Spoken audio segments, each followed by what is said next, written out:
Today is the last Sunday of 2019. Another new year in the relentless cycle of new year is just around the corner.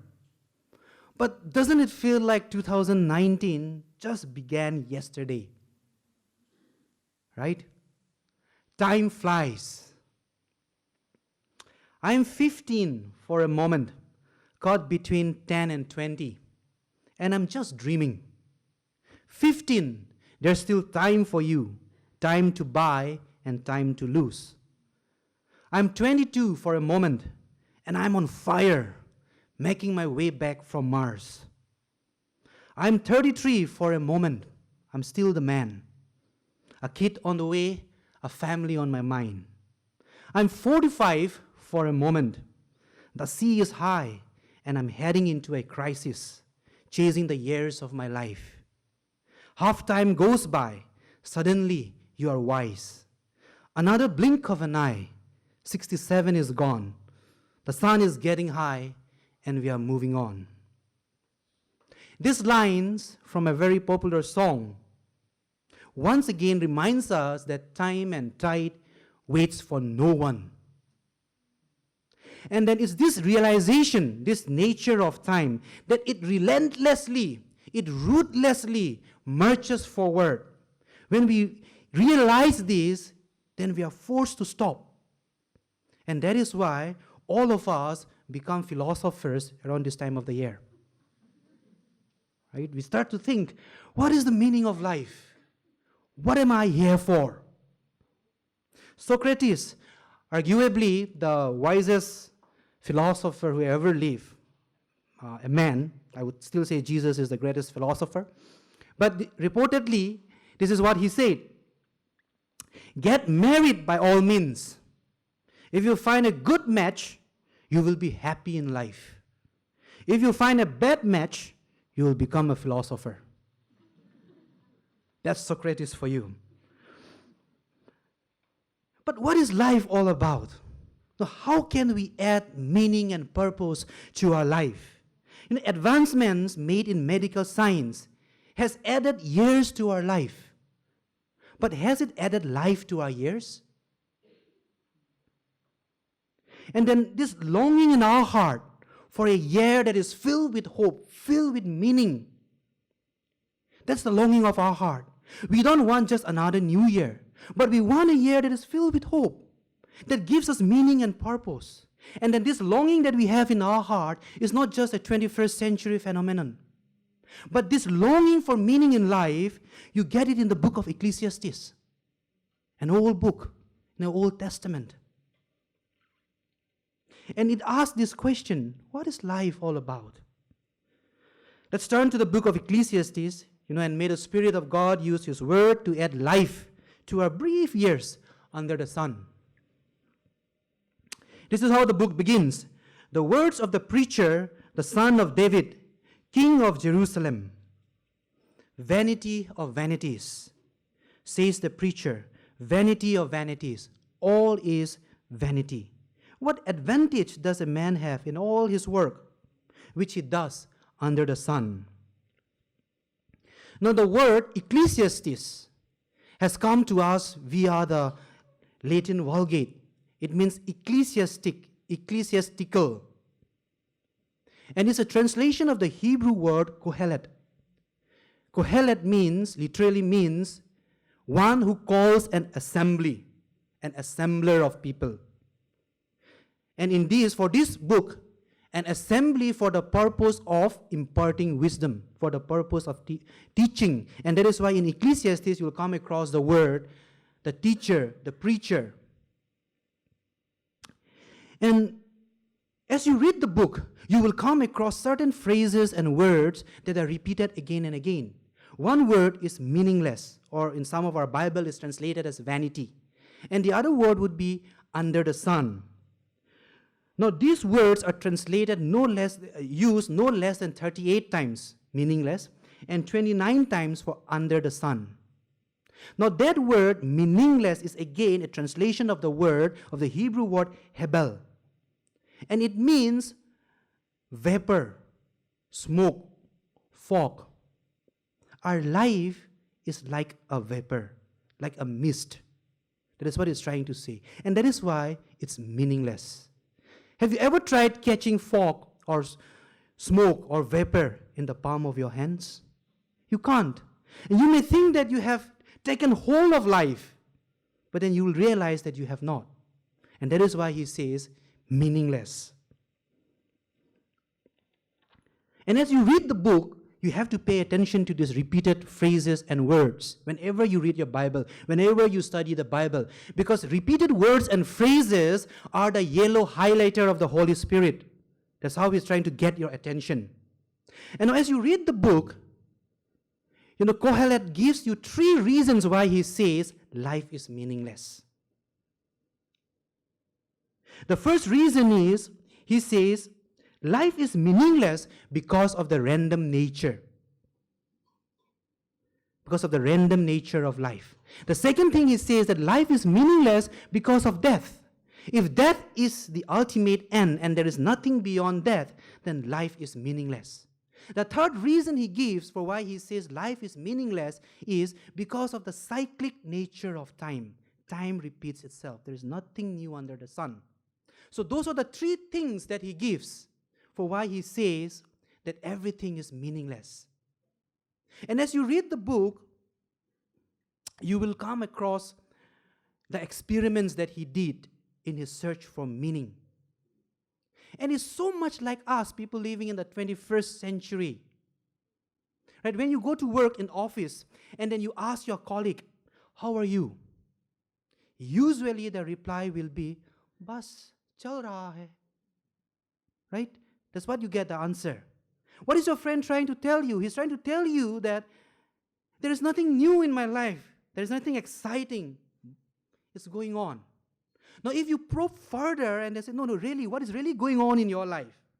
And most probably he might say this, अरे यार क्या बताऊं, चाहे ये करूं या वो करूं, सब कुछ बेकार है. Isn't that Ecclesiastes? This is one of the most contemporary book in the Old Testament. Chapter 2, verse 1. I said to myself, come now, I will test you with pleasure to find out what is good. Isn't that what we do? Verse 2, I tried cheering myself with wine. Of the same chapter. Verse 4, I undertook great projects. Verses 8 to 10 of chapter 2. I amassed silver and gold for myself and the treasure of kings and provinces. I acquired male and female singers and a harem as well, the delights of a man's heart. I became greater by far than anyone in Jerusalem before me. I denied myself nothing my eyes desired. I refused my heart no pleasure. Now, Kohelet could not have taken on the persona of a better person than King Solomon. Because after all, King Solomon was the wisest man to have lived. He had 300 wives and 700 concubines, right? So he assumes this persona of Solomon to tell us that this is how I search for meaning in life. And he gave us 3 points why he says that life is meaningless. Life is meaningless because of its random nature. You cannot control the roll of a dice. You can't control or predict life. Trying to control life is similar to trying to catch vapor or smoke in your hand. You can't do that. Life is not a sum, a neat, clean sum of causes and effect. Life is random in nature. Now, if you think that life is a neat sum of causes and effect, then you wouldn't see what is happening around in our country today. You know what we have been through in the recent months and weeks. If life is a neat sum of causes and effect, then the preamble of the Indian Constitution that guarantees to every citizen justice, equality, liberty, and fraternity would be enjoyed by all its citizens. But that's not the case. If life is a neat sum of causes and effect, then you would see evil men fall sick and die. You wouldn't see the Righteous men suffer. But some of you will testify that this year, some of you lost loved ones. Some of you got the unexpected news of sickness that you never expected. Life is meaningless because of its random nature. And he says this in verse 15, verse 7. In this meaningless life of mine, I have seen both of these, the righteous perishing in their righteousness, and the wicked living long in their wickedness. Chapter 9, verses 11 and 12. I have seen something else under the sun. The race is not always to the swift, or the battle to the strong, nor does food come to the wise, or wealth to the brilliant, or favor to the learned. But time and chance happen to them all. Moreover, no one knows when the hour will come. As fish are caught in a cruel net, or birds are taken in a snare, so people are trapped by evil times that fall unexpectedly upon them. Life is meaningless because of its random nature. Life is meaningless because of death. If death is the ultimate end, then what are we here for? If there is no life beyond death. Marlon Brando is famous for his line in the movie Godfather. I will make him an offer that he cannot refuse. But what we don't know about him is just a few months before his death, this is what he said. Life is a mystery. You can never understand what it is all about. But then you come to your last breath and you look back and you say, what was that all about? Just when we were going to get married, me and my wife, we were getting ready for the preparation. A preacher said to us, not the preacher of Ecclesiastes, but a real life preacher. He said to us, it's so good to see you planning your life for a life together. And it's so nice to see you both so much in love. But know this, and always keep this in mind. One of you will bury the other. Life is meaningless if death is the end. And that is what it says, chapter 2, verses 18 and 19. I hated all the things I had toiled for under the sun, because I must leave them to the one who comes after me. And who knows whether that person will be wise or foolish? Yet they will have control over all the fruit of my toil, into which I have poured my effort and skill under the sun. Now we know who this person is. We know about King Solomon's son, Rehoboam.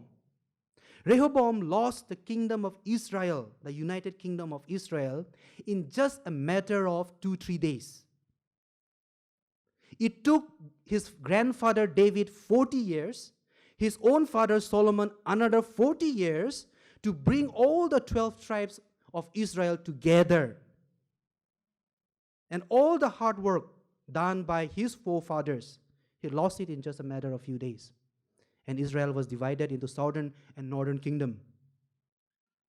Chapter 2, verses 14 and 16. The wise have eyes in their heads, while the fool walks in the darkness. But I came to realize that the same fate overtakes them both. Then I said to myself, the fate of the fool will overtake me also. What then do I gain by being wise? I said to myself, this too is meaningless. For the wise, like the fool, will not be remembered. The days have already come when both have been forgotten. Like the fool, the wise too must die. Now we know this, that we will soon be forgotten. You take out an old family album, especially the ones that have black and white pictures in them, if you still have them. You will have to ask your grandfather to explain who that person is in the family picture. But we will come to a picture that is really old, and even our grandfather will tell us that actually I don't know much about who this person is. Life is meaningless if death is the end. Now, life is meaningless also because of the cyclic nature of time. There is nothing new under the sun. That's what Kohelet says. Life repeats itself. Although there is a certain randomness to life, life is also boring because We want something new and exciting every day. But that's not the case. Life repeats itself. After 1st January, when we go back to work, it's been the new year, right? It'll be 2020. And on 2nd January, when you go to work, you are going to go back to the same office, to the same workplace.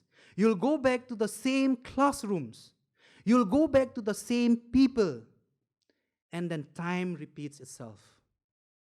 And he says it beautifully in chapter 1. When he describes the cycle of the sun, it rises in the east and sets in the west. And it goes back, a cycle. He describes about the cycle of the wind and in the rain cycle. And then he says, generations come and generation goes.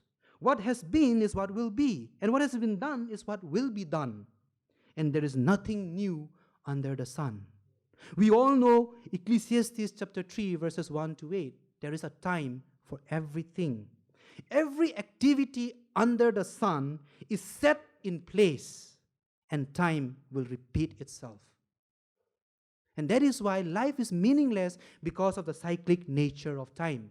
Life is meaningless, first of all, because of the random nature of life. Life is meaningless if death is the ultimate end.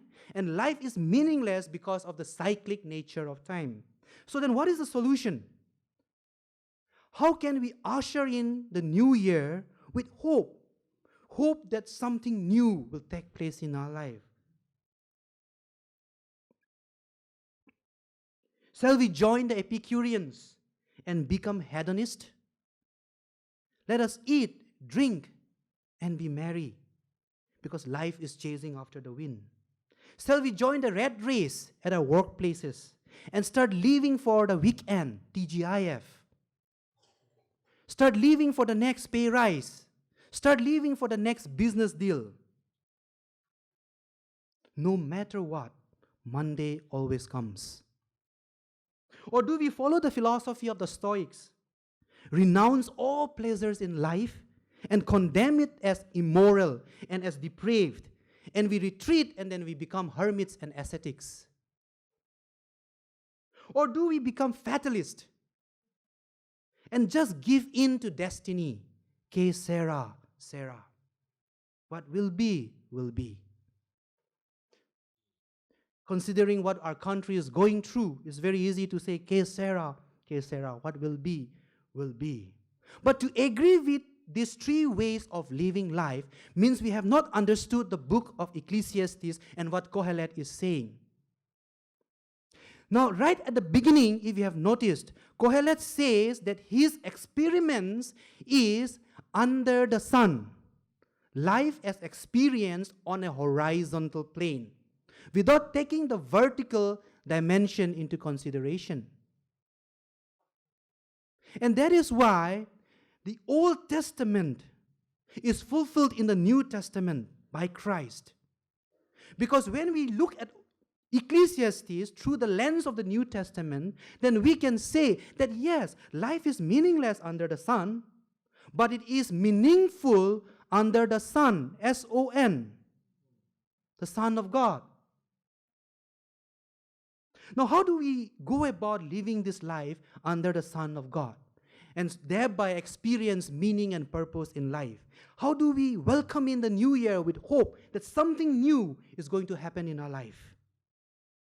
How does it look like a life lived under the Son of God? How does it look like from my Monday to my Friday?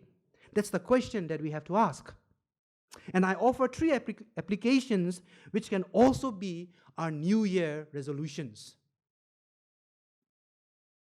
Nurture or cultivate a new desire for transformation over conformation.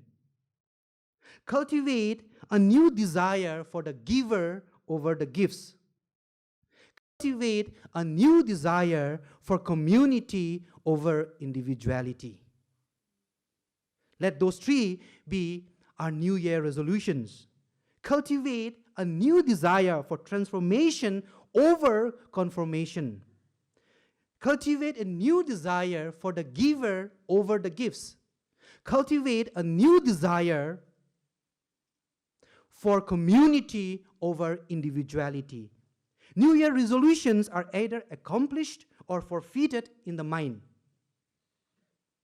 It was Ralph Waldo Emerson who said, "A man is what he thinks all day long." The battle is decided in your thoughts. The battle is either won or lost in your mind. And that is why Romans chapter 12 verse 2 says, "Do not conform to the pattern of this world, but be transformed by the renewing of your mind." Now that word renew is in the present continuous tense. You keep on renewing your mind. You keep on not conforming to the patterns of the world. Not just for the first half of the day, or just for the later half of the day, but day in and day out, week after week, month after month, year after year. If there is one person in the Bible who could have given up and said that it's just not worth it, it would be the Apostle Paul. But writing a letter from prison, from a Roman prison, chained, he has this to say: "Finally, brothers and sisters, whatever is true, whatever is noble, whatever is right, whatever is pure, whatever is lovely, whatever is admirable, if anything is excellent or praiseworthy, think about such things." Think. Again, your mind, our minds, dwell on it. A man is what he thinks all day long. Let's nurture a new desire for transformation of our hearts and not conformation to the pattern of the world. Nurture a new desire for the giver over the gifts. Now, the world's pattern is to desire the gifts and make the giver secondary. That's the pattern of the world. Even the wisest King Solomon started off so well. He acknowledged God as the giver of wisdom, and he asked God for wisdom. But he lived life pursuing the gifts rather than the giver. Now, Kohelet is not saying that enjoying the pleasures of life is bad. That's not what Kohelet is saying. That is what Christians say. Enjoying pleasures is bad, right? That is not what Kohelet is saying. Because another word that is repeated in Ecclesiastes is the gift of God. And he uses it when he's talking about the pleasurable things in life that gives us pleasure. Moreover, this is Ecclesiastes 5:19. Moreover, when God gives someone wealth and possessions and the ability to enjoy them, to accept their lot and be happy in their toil, this is a gift of God. And he goes on to say, "Go eat your food with gladness and drink your wine with a joyful heart, for God has already approved what you do. Always be clothed in white and always anoint your head with oil. Enjoy life with your wife." This is my favorite part of the book. "Whom you love all the days of this meaningless life. For this is your whole lot in life and in your toilsome labor under the sun." So what Kohelet is saying is not to enjoy pleasure. He is saying that acknowledge them for what they are, as gifts of the giver. And don't make them the primary pursuit of your life. You pursue happiness, you will miss out on God. You pursue God, happiness becomes a byproduct. Seek first the kingdom of God, and all these things shall be added unto you. So that is what Kohelet is saying to us. And that is what Paul also says in Romans chapter 8, verses 20 and 21. "For the creation was subjected to frustration. The creation was subjected to Hebel, subjected to vapor and fog, not by its own choice, but by the will of the one who subjected it, in hope that we will find meaning in living life under the Son of God." God has created a hole in our heart. And what we do is we try to fill them up with all the gifts. And we ignore the giver. But this hole, the Kohelet says, is created by God. Romans says, is created by God so that you can fill it with Jesus Christ, the Son of God. But again, let's not misunderstand Kohelet. And I'll give you an illustration. We all have nieces and nephews, and for those of us who have children, we love giving gifts to them. Right? And we like to see the look in their eyes or the expression on their faces when they look up at us and then say, "Oh, I love this gift." Now, I have a nephew who is never satisfied. I give him a gift, and then he says, "Not this one. I want that one." How do you think God feels when we don't enjoy His gifts?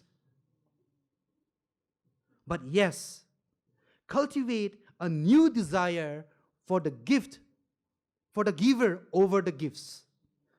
Cultivate a new desire for community over individuality. The pattern of the world is to prefer individuality over community.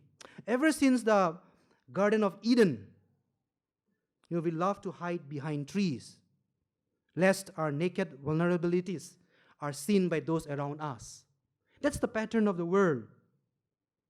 Now, as a couple in a new city, when we moved to Bangalore to do my theological studies, me and my wife, we struggled to find a church that we can be a part of. I missed all of you guys. I missed DBF Central. I missed my family, my in-laws here. I missed my friends here, right? And I missed the sermon. I missed the worship. And we were finding it very difficult to fit into a church. But the church that we attend, and we go back Sunday after Sunday, not because of the sermon, not because of the worship. DBF worship team is still way cooler. But because of a few people in the church who invested their lives in us and would invite us over for a meal. Cultivate a new desire for community over individuality. And this is what Ecclesiastes also says. Ecclesiastes 4, chapter 9, verse 12. Two are better than one, because they have a good return for their labor. If either of them falls down, one can help the other up. But pity anyone who falls and has no one to help them up. Also, if two lie down together, they will keep warm. But how can one keep warm alone? Though one may be overpowered, two can defend themselves. A cord of 3 strands is not quickly broken. If you desire individuality, very soon you'll find that the burdens of life are too heavy for you to carry alone. Now, one of the early church fathers said this: when we live our lives in isolation, what we have is unavailable, and what we lack is unprocurable. It takes a community to know an individual. God has made you so unique that for you to be all that He wants you to be, it takes a community to bring that out in you. And that is what Kohelet is saying. And that is why the prayer that we pray is not "My Father in heaven," but it's "Our Father in heaven." God has designed life under the sun to be meaningless so that we will live life under His Son, Jesus Christ, and then find ultimate meaning. So, for the new year, let's nurture a new desire for community over individuality, a new desire for transformation over conformation, and a new desire for the giver over the gifts. Now, as I conclude, before we came to Delhi from Bangalore, we went to the northeast. And this is what my wife says about me. You can take a northeastern man out of the northeast, but you can't take the hills and mountains out of him. I love hills and mountains, and that's why I go back. Now, for those of us who are not from the northeast, I'm sure you have traveled to Uttarakhand, you have traveled to Himachal Pradesh, right? You have traveled to the Himalayas. And you know that when you are traveling on mountainous roads, the roads are narrower, right? The roads are winding. You can see your destination at the top of the hill, but it takes time to get there. Every now and then, in between the curves of the road, we would see our destination up on the top of the hill. And with each rise in elevation, we left the the town behind, the polluted air behind. And with each elevation, we could feel the freshness in the air. We could see the greenery all around. And finally, we reached our destination, and the first thing we did was open the window and look at that scenery. Similarly, in our Christian life, we know where we are going. Jesus Christ, the King, has inaugurated his kingdom with the resurrection and his ascension. The kingdom is inaugurated. We know where we are going. We see that. But because we live in the gap between the inauguration and its final fulfillment, we see all of this around us. And that is why I encourage you that for Christians, they have a phrase in Hindi, for Christians, we should be lambi daur ka ghoda, which means, we are in it for the long haul, a horse that is bred for the long race. We are in it for the long haul. And we know what the country is going through. I don't need to explain on that. But what I want to say to you as an encouragement is to bring a contrast. The powers that run the country, whatever they are implementing now, they were already planning them before independence. Before independence, they knew what exactly they were going to do to make India what it is today. They knew what they are going to do to each state of the country before independence. And we Christians are in contrast. We are very short-sighted. We want everything here and now. Otherwise, life is meaningless.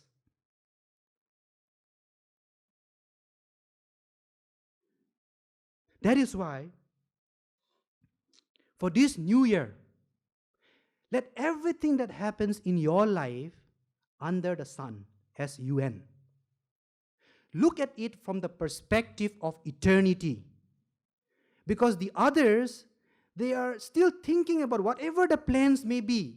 They may have planned it from before independence, but they are still thinking about life under the sun, S-U-N. We can actually think about life under the sun, S-O-N.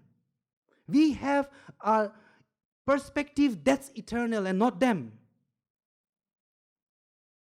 And that is why this new year, whatever we go through in life, look at it from the perspective of what we have been promised. What's coming to us. And let's cultivate a new desire for transformation and not conformation to the pattern of the world. Let's cultivate a love for the giver and not just the gifts. And let's cultivate a new desire for community over individuality.